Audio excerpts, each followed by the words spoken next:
Fortaleza no es una ciudad que uno asocie con grandes crímenes. El calor aprieta fuerte, la gente habla alto y con ese acento particular del nordeste brasileño que hace que todo suene más amigable de lo que realmente es. En el año 2005, nadie imaginaba que esta capital del estado de Ceará sería escenario del mayor asalto a un banco en la historia de Brasil. Todo comenzó meses antes, probablemente a principios de mayo. Un grupo de personas al Fortaleza en 2005 era una ciudad que vivía su ritmo tranquilo bajo el sol fuerte del nordeste brasileño. La gente trabajaba, las playas se llenaban los fines de semana, y nadie imaginaba que estaba a punto de convertirse en escenario del mayor asalto en efectivo de la historia de Brasil. Casi 170 millones de reales iban a desaparecer del Banco Central sin que sonara una sola alarma. La cosa empezó meses antes de agosto. Un grupo de criminosos bien organizados se juntó y decidió que el objetivo sería el cofre subterráneo de la institución. No era gente improvisada. Tenían experiencia, contactos y sobre todo paciencia. Sabían que un golpe así no se hace de la noche a la mañana.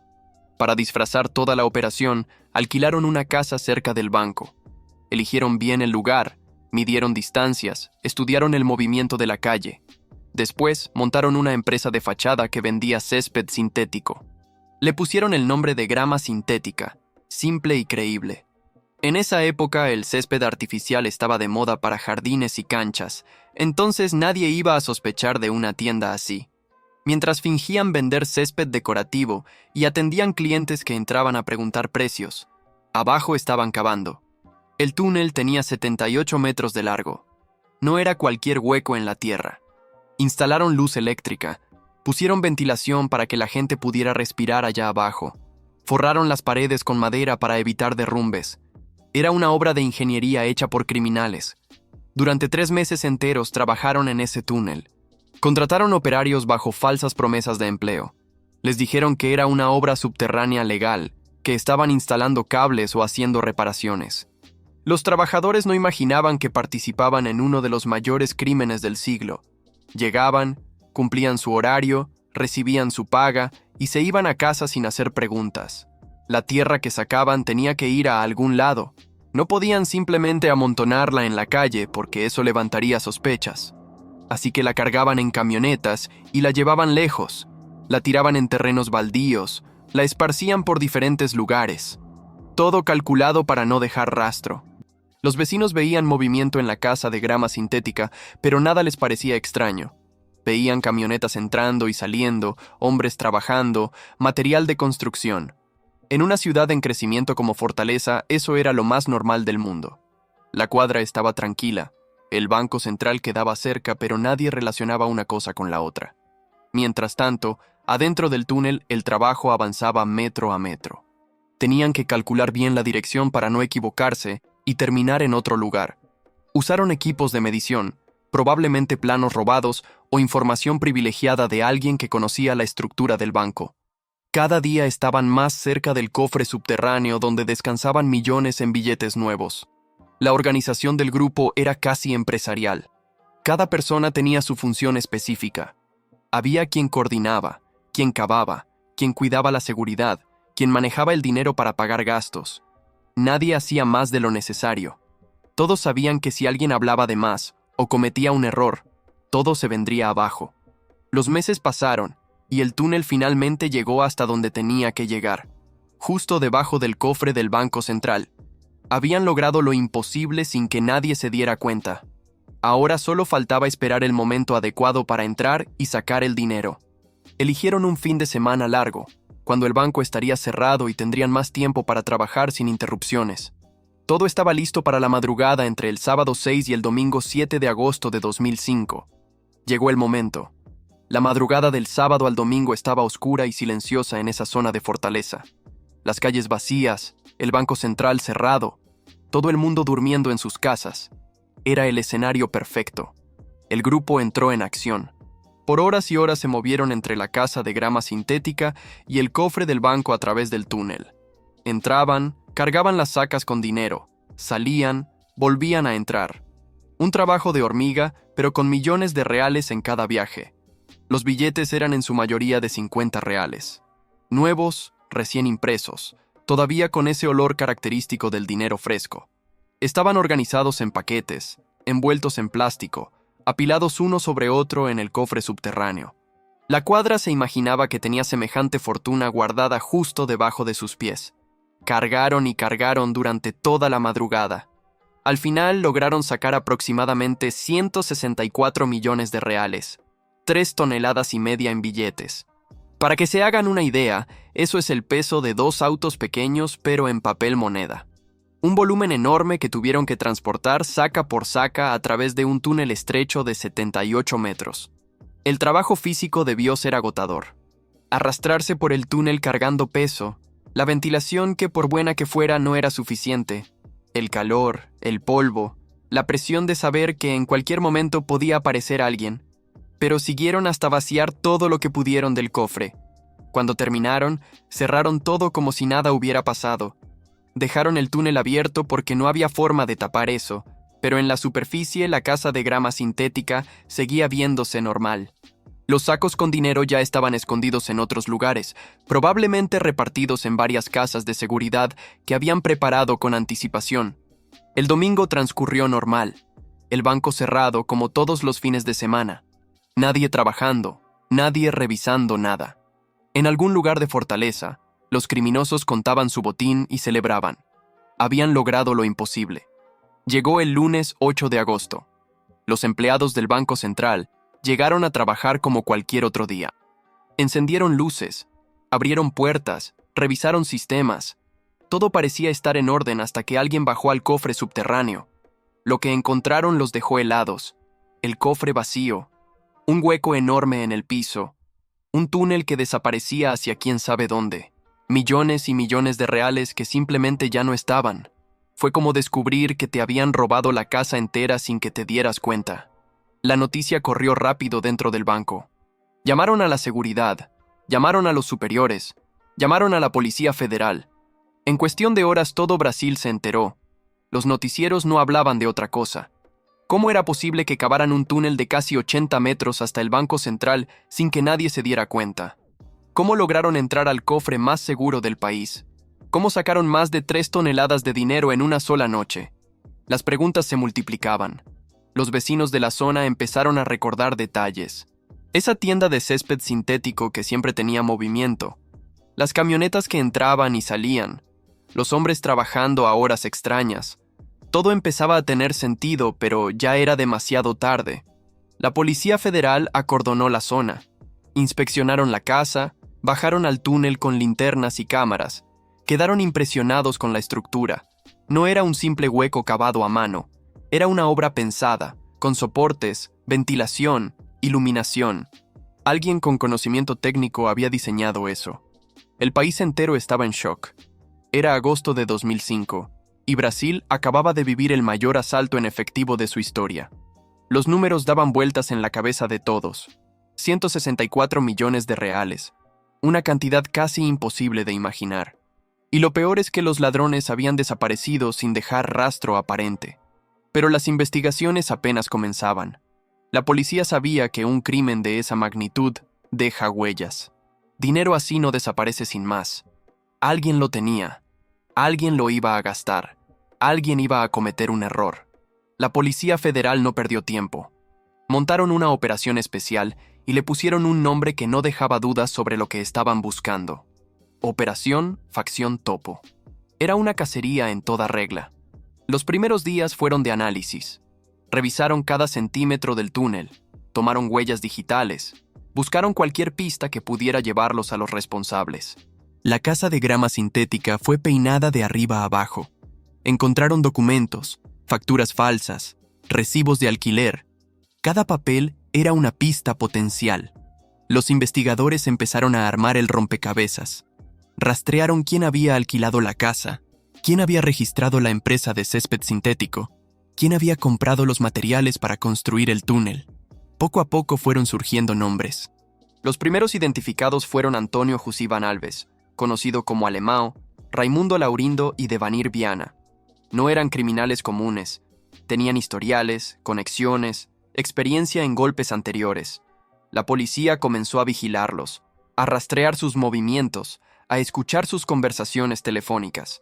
Las escuchas telefónicas se convirtieron en la herramienta más importante de la investigación. Los criminosos se sentían seguros. Pensaban que habían logrado el crimen perfecto. Hablaban por teléfono sin mucho cuidado, mencionaban lugares, nombres, cantidades de dinero. Cada conversación grabada era una pieza más del rompecabezas. Lo que más sorprendió a los investigadores fue descubrir que la Cuadra no era un grupo improvisado. Tenía estructura empresarial. Había ingenieros que diseñaron el túnel, operadores de máquinas que cavaron, contadores que manejaban el dinero, seguridad que protegía las casas donde guardaban el botín. Cada uno cumplía una función específica como en cualquier empresa legal.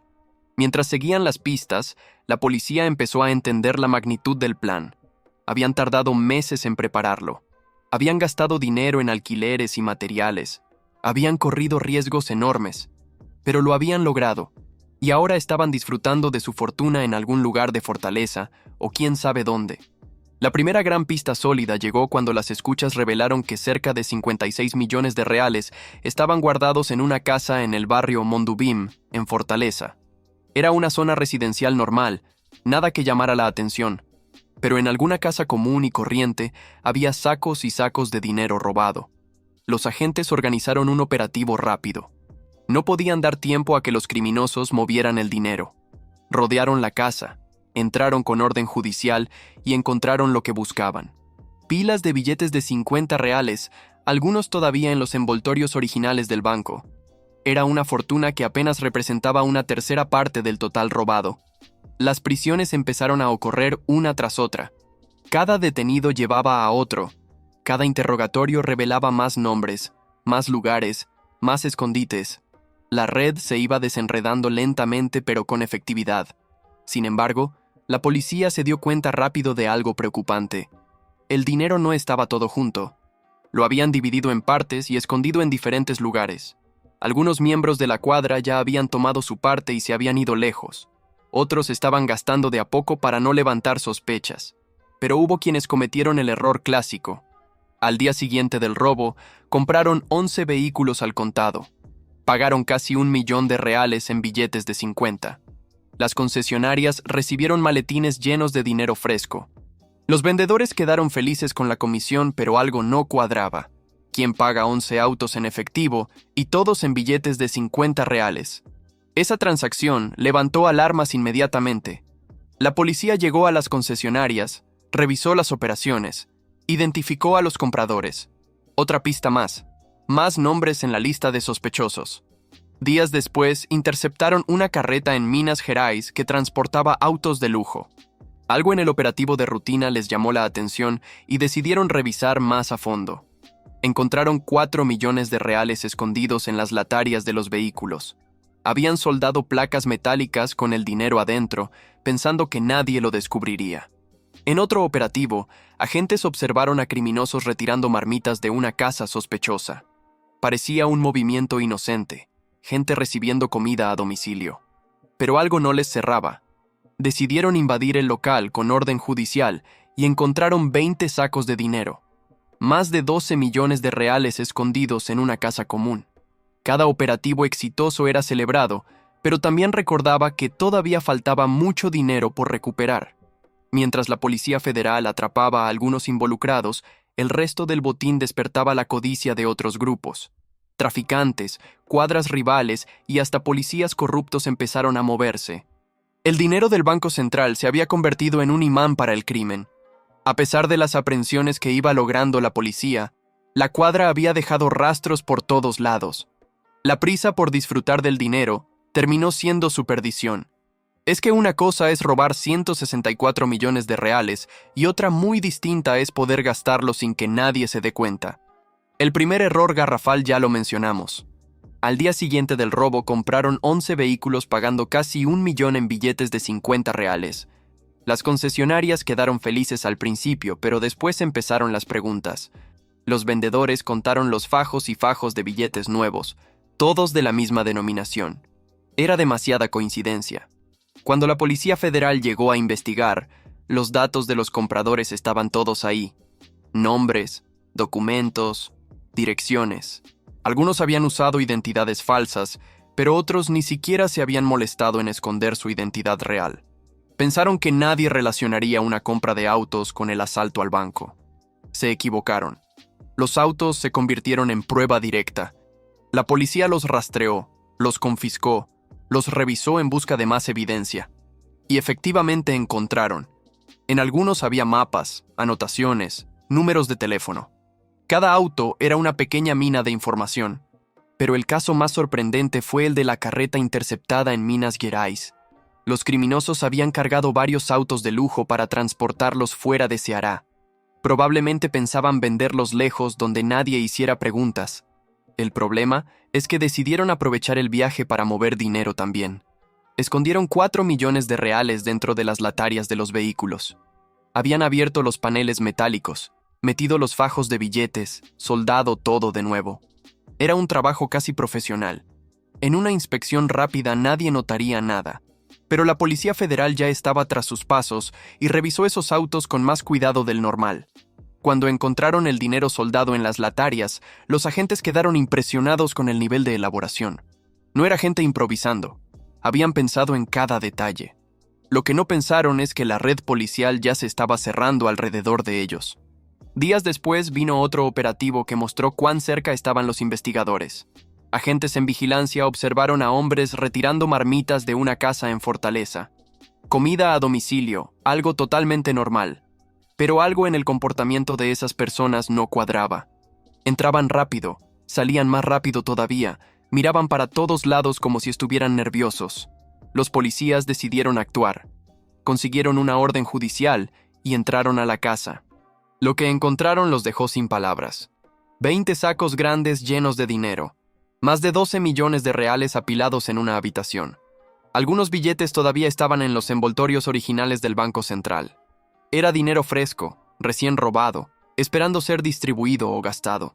Esa casa era un centro de operaciones. Ahí se juntaban miembros de la cuadra para dividir el dinero, planear los próximos pasos, decidir cómo mover el botín sin ser detectados. Pero cometieron el error de usar un lugar fijo por demasiado tiempo. En operaciones así, lo ideal es moverse constantemente, nunca quedarse 2 noches en el mismo sitio. Con cada nueva aprehensión, la Policía Federal sumaba nombres a su lista. Cada detenido hablaba, algunos cooperaban esperando reducir sus penas, otros intentaban proteger a sus compañeros, pero terminaban dando información de todos modos. Los interrogatorios duraban horas. Los investigadores cruzaban datos, comparaban versiones, armaban el mapa completo de la organización. Lo que descubrieron era fascinante y preocupante a la vez. La cuadra había planeado todo con meses de anticipación. Tenían casas de seguridad repartidas por toda Fortaleza y también en otras ciudades. Habían comprado documentos falsos para alquilar propiedades sin dejar rastro. Tenían vehículos registrados con nombres de terceros. Era una red compleja pensada para dificultar cualquier investigación. Pero mientras la policía atrapaba a algunos y recuperaba parte del dinero, algo más empezaba a suceder. El dinero del Banco Central había despertado la codicia de otros criminales. Traficantes de drogas de Fortaleza empezaron a escuchar rumores sobre quién tenía el botín. Cuadras rivales de otros estados también querían su parte. Y lo más preocupante, algunos policías corruptos decidieron que ellos también merecían una porción. El dinero que había sido robado con tanto cuidado ahora se convertía en un problema para quienes lo tenían. No podían contar en nadie. Sus propios socios podrían traicionarlos. Otros criminales podrían secuestrarlos. La policía podría atraparlos en cualquier momento. Los 164 millones que parecían la solución a todos sus problemas se estaban convirtiendo en una maldición. Hubo intentos de lavar el dinero. Compraron negocios legítimos con la idea de meter el efectivo poco a poco a través de las ventas. Abrieron empresas fantasma. Intentaron cambiar los reales por dólares o euros con cambistas ilegales. Cada estrategia dejaba más rastros que los investigadores seguían pacientemente. La presión aumentaba día a día. Los que todavía tenían dinero escondido no sabían qué hacer con él. Gastarlo era arriesgado. Guardarlo era peligroso. Moverlo era exponerse. Estaban atrapados con una fortuna que no podían disfrutar. Lo que vino después del robo fue algo que nadie en la cuadra esperaba. El dinero que habían robado con tanta planificación se convirtió en su peor pesadilla. Empezó una verdadera carrera por el oro donde todos querían su parte y no importaba cómo conseguirla. Los primeros en sufrir fueron los propios miembros de la organización. Varios fueron secuestrados por otros criminales que habían escuchado los rumores sobre quién tenía el dinero del Banco Central. No eran secuestros comunes. Eran operaciones violentas donde las víctimas eran torturadas hasta revelar dónde estaba escondido su parte del botín. Fernandinho era uno de los financiadores del plan. Había puesto dinero para alquilar las casas, comprar materiales, pagar a los operarios. Esperaba recuperar su inversión multiplicada, pero las cosas salieron mal. Fue secuestrado poco después del robo. Su familia reunió todo lo que pudo y pagó el rescate exigido. Juntaron millones pensando que eso lo salvaría. No sirvió de nada. Incluso después de recibir el rescate, los secuestradores lo mataron. Su cuerpo apareció días después. La noticia corrió rápido entre los miembros de la cuadra.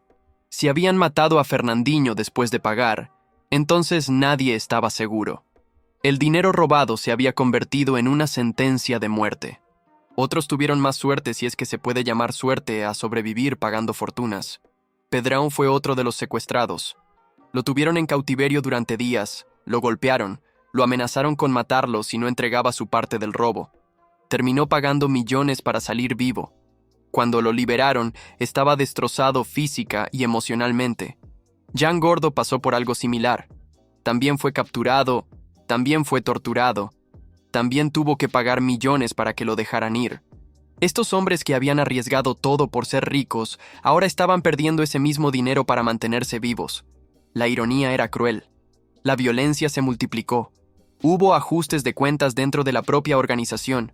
Algunos miembros acusaban a otros de quedarse con más de lo acordado. Las sospechas y la paranoia crecían.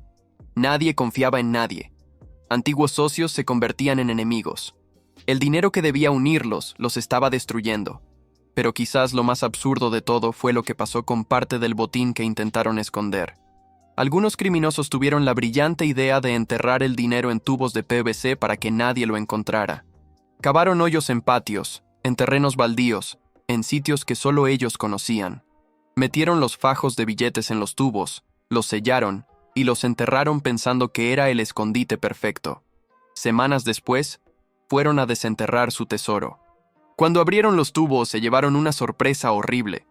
Las notas estaban emboloradas, la humedad del suelo había penetrado, el moho había crecido sobre los billetes, algunos estaban completamente arruinados. Millones de reales convertidos en papel mojado e inservible. Entraron en pánico. No podían simplemente tirar ese dinero. Intentaron salvarlo de todas las formas posibles. Lavaron los billetes en máquinas de lavar ropa con detergente suave. Pusieron algunos a secar en varales como si fueran ropa. Metieron otros en hornos a baja temperatura, intentando secarlos sin quemarlos. Pero el daño ya estaba hecho. Muchos billetes se desintegraron en el proceso. Otros quedaron tan manchados y rotos que era imposible usarlos. Había gente literalmente viendo cómo millones de reales se convertían en polvo entre sus manos. El dinero por el que habían arriesgado todo, por el que habían traicionado a socios, por el que algunos habían muerto, se estaba evaporando por un error tonto. No todos cometieron ese error, pero el daño fue considerable. Se estima que varios millones se perdieron así, enterrados en lugares que parecían seguros, pero que terminaron siendo destructivos para el dinero. Mientras tanto, la Policía Federal seguía recuperando cantidades aquí y allá. Cada operativo exitoso era un golpe para la organización, pero también una señal de que todavía había mucho dinero sin recuperar. Los números empezaban a cuadrar de forma preocupante. De los 164 millones robados inicialmente, la policía había logrado recuperar aproximadamente 60 millones en diferentes operativos. Era una cantidad significativa, pero representaba menos de la mitad del total. ¿Dónde estaba el resto? Parte se había perdido en los entierros mal hechos. Otra parte había sido robada por los secuestradores y extorsionadores. Algunos miembros de la cuadra habían logrado huir con su porción a otros países. Otros habían gastado el dinero rápidamente en autos, casas, lujos que ahora estaban confiscados. Y una porción considerable simplemente había desaparecido sin dejar rastro. Los investigadores hacían cálculos. Sumaban lo recuperado, lo gastado, lo perdido. Llegaban siempre a la misma conclusión inquietante. Cerca de 105 millones de reales habían desaparecido para siempre. Era una fortuna que probablemente nunca sería encontrada. Algunos creían que todavía estaba escondida en algún lugar, esperando que pasaran los años para poder ser utilizada. Otros pensaban que había salido del país en operaciones de lavado de dinero sofisticadas.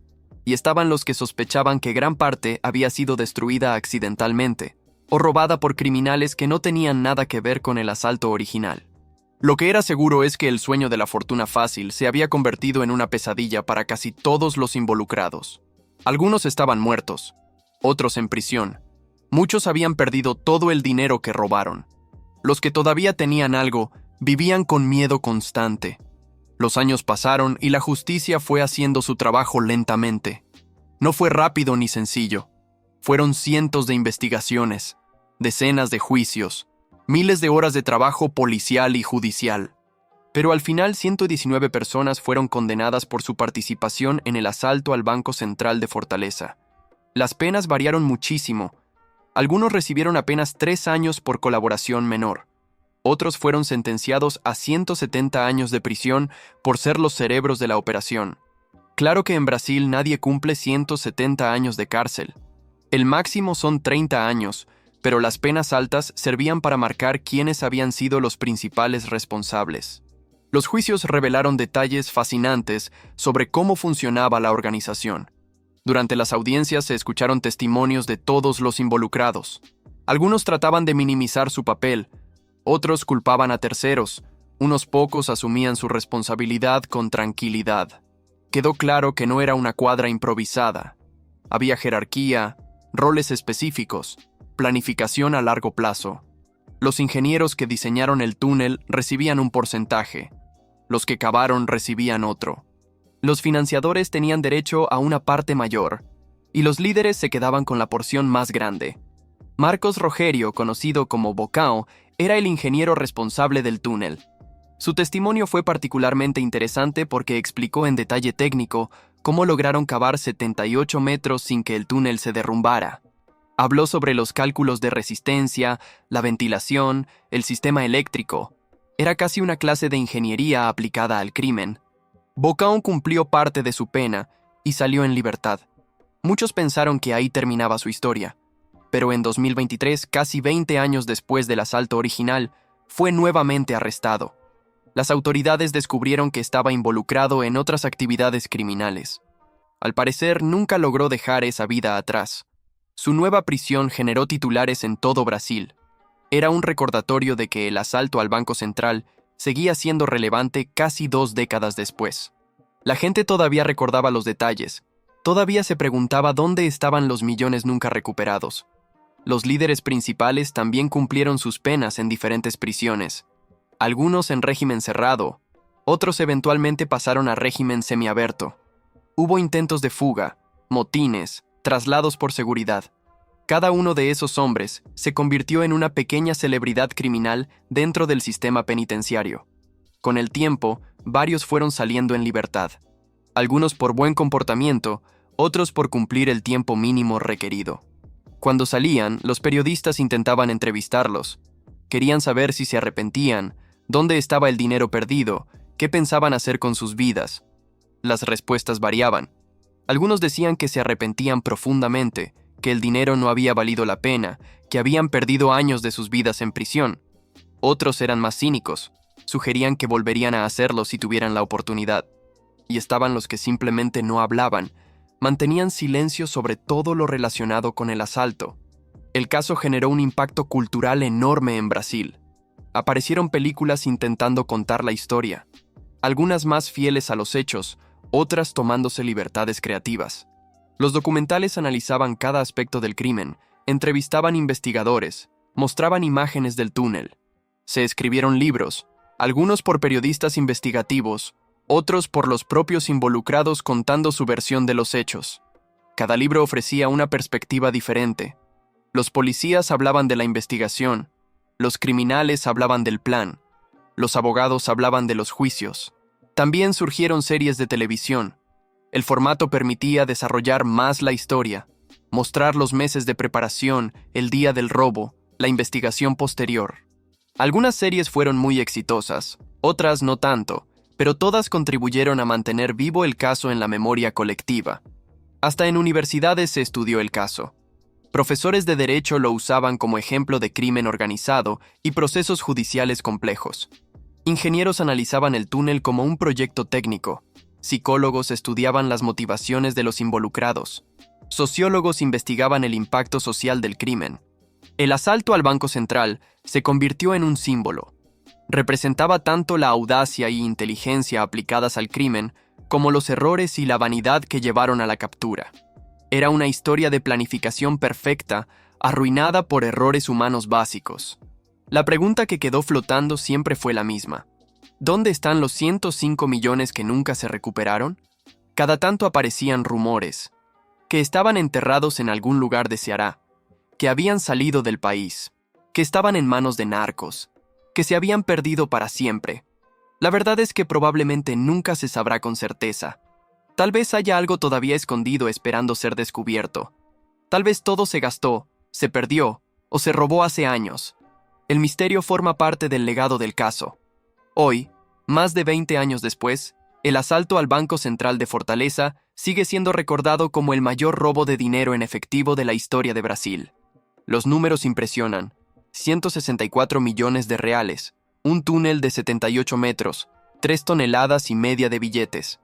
Pero más allá de los números, es una historia sobre ambición humana, sobre planes perfectos que se desmoronan, sobre fortunas que se convierten en maldiciones. Es una historia que mezcla ingeniería y crimen, violencia y codicia, justicia y misterio. Y por eso seguirá siendo contada durante muchos años más.